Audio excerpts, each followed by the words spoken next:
வந்தார்.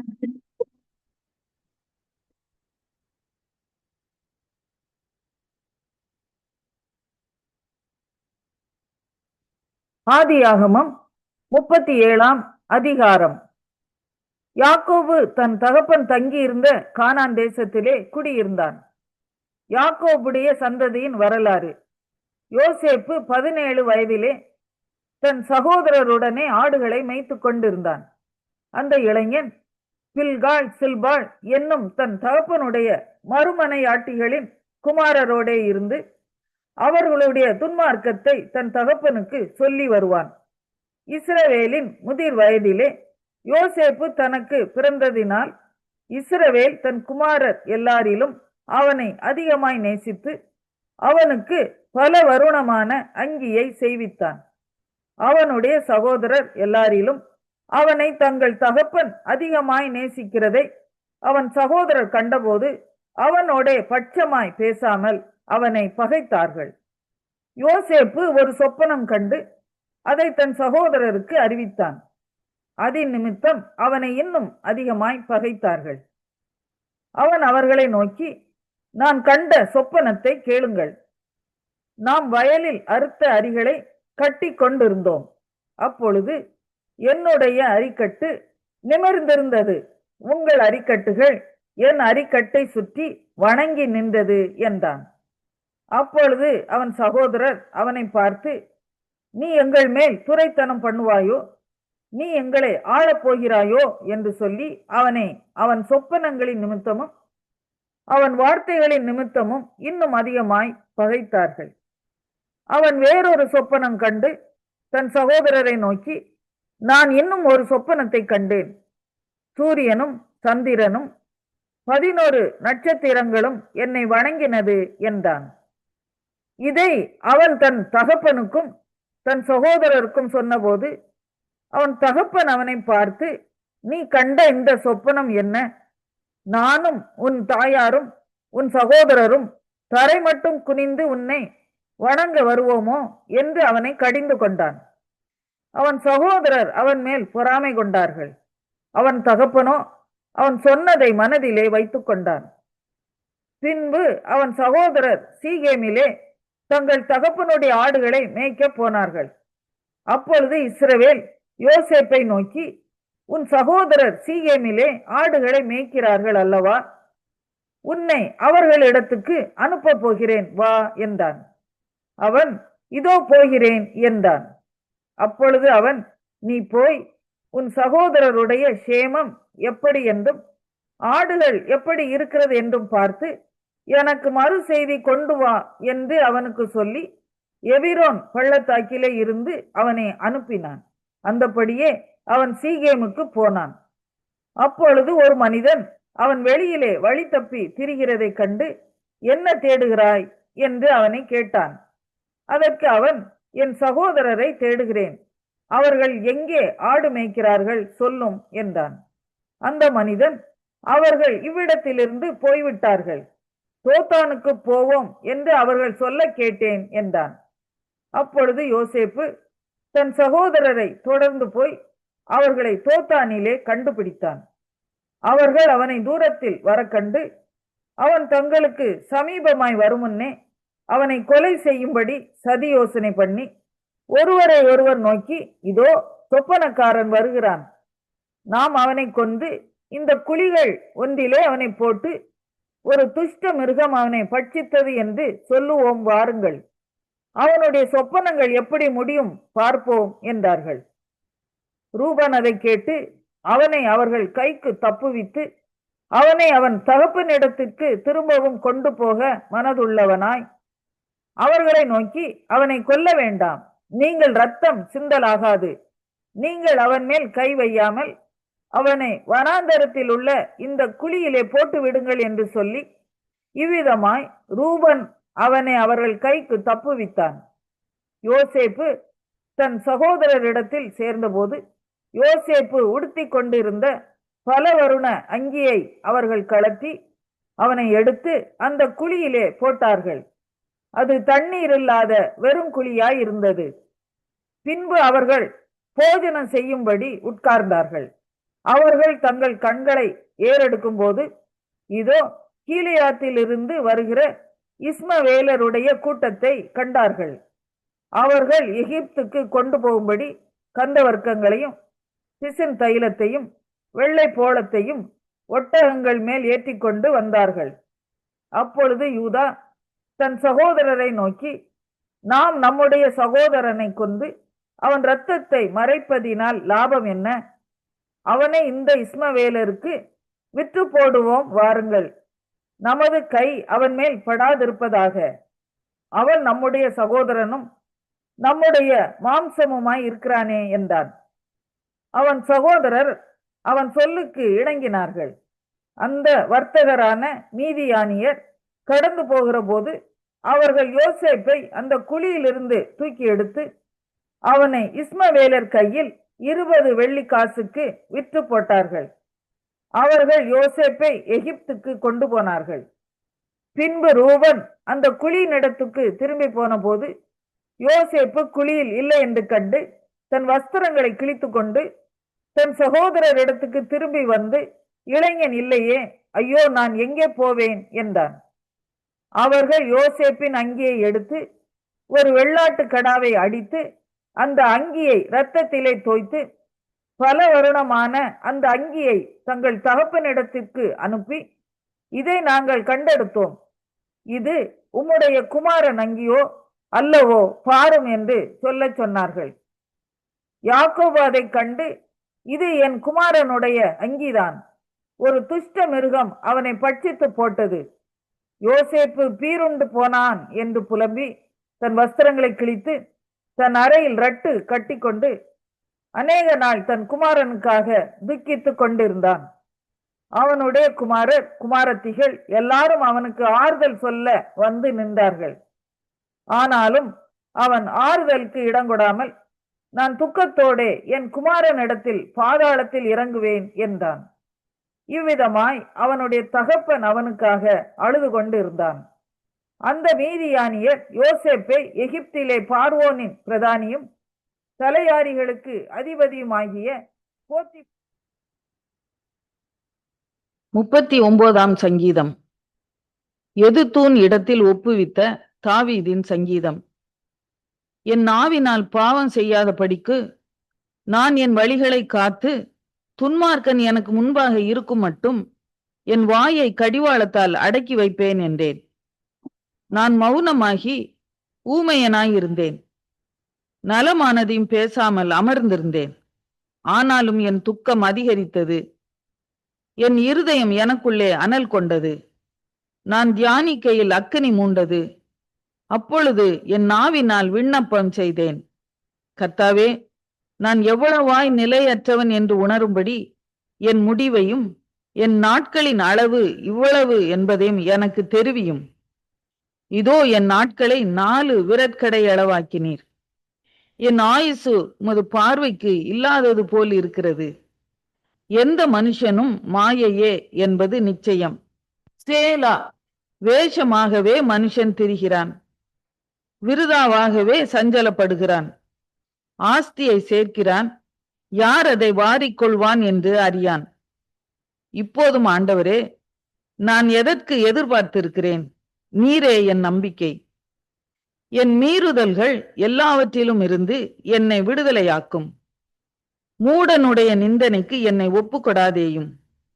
நீரே இதை செய்தீர் என்று நான் என் வாயை திறவாமல் மௌனமாய் இருந்தேன்.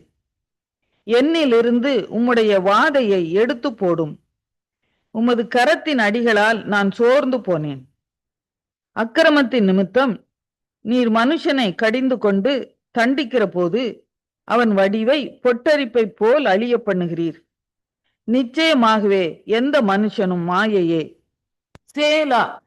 கர்த்தாவே, என் ஜெபத்தை கேட்டு என் கூப்பிடுதலுக்கு செவிகொடும். என் கண்ணீருக்கு மௌனமாயிராதேயும். என் பிதாக்கள் எல்லாரையும் போல நானும் உமக்கு முன்பாக அந்நியனும் பரதேசியுமாய் இருக்கிறேன். நான் இனி இராமற் போகும் முன்னே தேறுதல் அடையும்படி என்னிடத்தில் பொறுமையாயிரும்.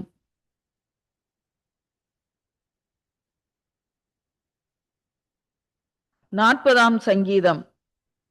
ராகு தலைவனுக்கு ஒப்புவிக்கப்பட்ட தாவீதின் சங்கீதம். கர்த்தருக்காக பொறுமையுடன் காத்திருந்தேன். அவர் என்னிடமாய் சாய்ந்து என் கூப்பிடுதலை கேட்டார். பயங்கரமான குழியிலும் உளையான சேற்றிலும் இருந்து என்னை தூக்கி எடுத்து என் கால்களை கன்மலையின் மேல் நிறுத்தி என் அடிகளை உறுதிப்படுத்தி நமது தேவனை துதிக்கும் புது பாட்டை அவர் என் வாயிலே கொடுத்தார். அநேகர் அதை கண்டு பயந்து கர்த்தரை நம்புவார்கள்.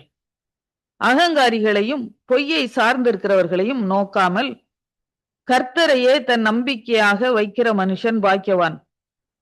என் தேவனாகிய கர்த்தாவே, நீர் எங்கள் நிமித்தம் செய்த உம்முடைய அதிசயங்களும் உம்முடைய யோசனைகளும் அநேகமாயிருக்கிறது. ஒருவரும் அவைகளை உமக்கு விவரித்து சொல்ல முடியாது. நான் அவைகளை சொல்லி அறிவிக்க வேண்டுமானால் அவைகள் எண்ணிக்கைக்கு மேலானவைகள். பலியையும் காணிக்கையையும் நீர் விரும்பாமல் என் செவிகளை திறந்தீர். சர்வாங்க தகன பலியையும் பாவ நிவாரண பலியையும் நீர் கேட்கவில்லை. அப்பொழுது நான், இதோ வருகிறேன், புத்தக சுருளில் என்னை குறித்து எழுதியிருக்கிறது. என் தேவனே, உமக்கு பிரியமானதை செய்ய விரும்புகிறேன். உமது நியாய பிரமாணம் என் உள்ளத்திற்குள் இருக்கிறது என்று சொன்னேன். மகா சபையிலே நீதியை பிரசங்கித்தேன். என் உதடுகளை மூடேன். கர்த்தாவே, நீர் அதை அறிவீர். உம்முடைய நீதியை நான் என் இருதயத்துக்குள் மறைத்து வைக்கவில்லை. உமது சத்தியத்தையும் உமது ரட்சிப்பையும் சொல்லி இருக்கிறேன். உமது கிருபையையும் உமது உண்மையையும் மகா சபைக்கு அறிவியாதபடிக்கு நான் ஒளித்து வைக்கவில்லை. கர்த்தாவே, நீர் உம்முடைய இரக்கங்களை எனக்கு கிடையாமற் போக பண்ணாதேயும். உமது கிருபையையும் உமது உண்மையையும் எப்பொழுதும் என்னை காக்க கடவது. எண்ணிக்கைக்கு அடங்காத தீமைகள் என்னை சூழ்ந்து கொண்டது. என் அக்கிரமங்கள் என்னை தொடர்ந்து பிடித்தது. நான் நிமிர்ந்து பார்க்க கூடாது இருக்கிறது. அவைகள் என் தலை மயிரிலும் அதிகமாய் இருக்கிறது. என் இருதயம் சோர்ந்து போகிறது. கர்த்தாவே, என்னை விடுவித்தருளும். கர்த்தாவே, எனக்கு சகாயம் பண்ண தீவிரியும்.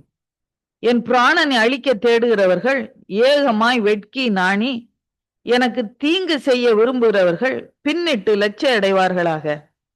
என் பேரில் ஆ ஆ ஆ என்று சொல்லுகிறவர்கள் தங்கள் வெட்கத்தின் பலனை அடைந்து கைவிடப்படுவார்களாக. உம்மை தேடுகிற அனைவரும் உமக்குள் மகிழ்ந்து சந்தோஷப்படுவார்களாக. உம்முடைய ரட்சிப்பை விரும்புகிறவர்கள் கர்த்தருக்கு மகிமை உண்டாவதாக என்று எப்பொழுதும் சொல்வார்களாக. நான் சிறுமையும் எளிமையுமானவன். கர்த்தரோ என் மேல் நினைவாய் இருக்கிறார். தேவரீர் என் துணையும் என்னை விடுவிக்கிறவருமாய் இருக்கிறீர். என் தேவனே, தாமதியாதேயும்.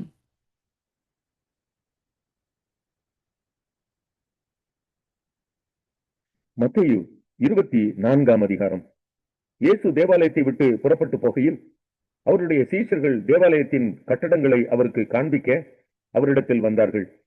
இயேசு அவர்களை நோக்கி, இவைகளை எல்லாம் பார்க்கிறீர்களே, இவ்விடத்தில் ஒரு கல்லின் மேல் ஒரு கல்லிராதபடிக்கு எல்லாம் இடிக்கப்பட்டு போகும் என்று மெய்யாகவே உங்களுக்கு சொல்லுகிறேன் என்றார். பின்பு அவர் ஒலிவ மலையின் மேல் உட்கார்ந்திருக்கையில் சீஷர்கள் அவரிடத்தில் தனித்து வந்து, இவைகள் எப்பொழுது சம்பவிக்கும்? உம்முடைய வருகைக்கும் உலகத்தின் முடிவுக்கும் அடையாளம் என்ன? எங்களுக்கு சொல்ல வேண்டும் என்றார்கள். இயேசு அவர்களுக்கு பிரதியுத்தரமாக, ஒருவனும் உங்களை வஞ்சியாதபடிக்கு எச்சரிக்கையாயிருங்கள். ஏனெனில் அநேகர் வந்து என் நாமத்தை தரித்துக் கொண்டு நானே கிறிஸ்து என்று சொல்லி அநேகரை வஞ்சிப்பார்கள். யுத்தங்களையும் யுத்தங்களின் செய்திகளையும் கேள்விப்படுவீர்கள். கலங்காதபடி எச்சரிக்கையாயிருங்கள். இவைகளெல்லாம் சம்பவிக்க வேண்டியதே, ஆனாலும் முடிவு உடனே வராது. ஜனத்துக்கு விரோதமாய் ஜனமும் ராஜ்யத்துக்கு விரோதமாய் ராஜ்யமும் எழும்பும். பஞ்சங்களும் கொள்ளை நோய்களும் பூமி அதிர்ச்சிகளும் பல இடங்களில் உண்டாகும். இவைகள் எல்லாம் வேதனைகளுக்கு ஆரம்பம். அப்பொழுது உங்களை உபத்திரவங்களுக்கு ஒப்புக் கொடுத்து உங்களை கொலை செய்வார்கள். என் நாமத்து நிமித்தம் நீங்கள் சகல ஜனங்களாலும் பகைக்கப்படுவீர்கள். அப்பொழுது அநேகர் இடரல் அடைந்து ஒருவரை ஒருவர் காட்டிக் கொடுத்து ஒருவரை ஒருவர் பகைப்பார்கள். அநேகம் கள்ள தீர்க்கதரிசிகளும் எழும்பி அநேகரை வஞ்சிப்பார்கள். அக்கிரமம் மிகுதியாவதினால் அநேகருடைய அன்பு தணிந்து போம். முடிவு பரியந்தம் நிலை நிற்பவனே ரட்சிக்கப்படுவான். ராஜ்யத்தினுடைய இந்த சுவிசேஷம் பூலோகம் எங்குமுள்ள சகல ஜாதிகளுக்கும் சாட்சியாக பிரசங்கிக்கப்படும். அப்போது முடிவு வரும். மேலும் பாழாக்குகிற அருவருப்பை குறித்து தானியேல் தீர்க்கதரிசி சொல்லி இருக்கிறானே, வாசிக்கிறவன் சிந்திக்க கடவன். நீங்கள் அதை பரிசுத்த ஸ்தலத்தில் நிற்க காணும்போது யூதேயாவில் இருக்கிறவர்கள் மலைகளுக்கு ஓடிப்போக கடவர்கள். வீட்டின் மேல் இருக்கிறவன் தன் வீட்டிலே எதையாகிலும் எடுப்பதற்கு இறங்காதிருக்க கடவன்.